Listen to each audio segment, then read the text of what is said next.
well with kids, like what I learned is one of the greatest things that men and probably women can do is on the work on themselves is around like reactivity. You know, it's like can you give that spaciousness to your, you know, how your child is reacting, or you know what is the situation in front of you. And it sounds like you've really worked on cultivating a lot of that awareness around kind of reactivity. And it's not easy because, you know, the shadow work, No. you know, the stuff that pops up, you know, like you said, you know, going back into the narratives of maybe your dad, what he said, or, you know, what society tells you. I'm very lucky because I get to hold space for a lot of people. Mm-hmm. So I have a constant opportunity to bring in compassion and empathy and forgiveness.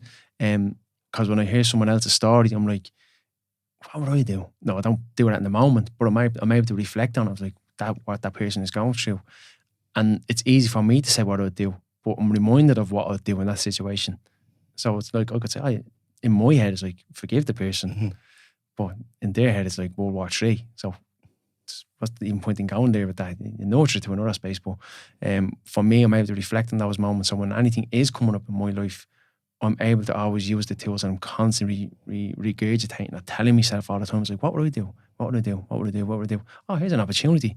Now, put your mouth where your money, put your money where your mouth is. Like, it's like, this is what I do. Put the work into practice. Exactly. Now that's just through the work that I am doing.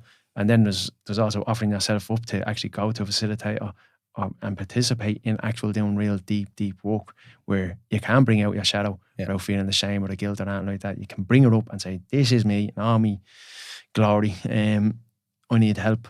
Yeah. You know, and then a safe, sacred, held space. Exactly, yeah. And so when that comes to the surface, you could be, and it's beautiful to get someone else's perspective with no emotional attachment. Like, you can go with your friends, you can go to loved ones, you can go to partners, but majority of them will only want what's best for you through their perspective of you. Yeah, they'll have their own biases and prejudices and, you know, what they learn for work for them, but, you know, mightn't necessarily work for you. Exactly. And when you go to someone who's really has really good, deep knowledge about this work, it's not that they see what's good for you. They see what's good for you in that moment.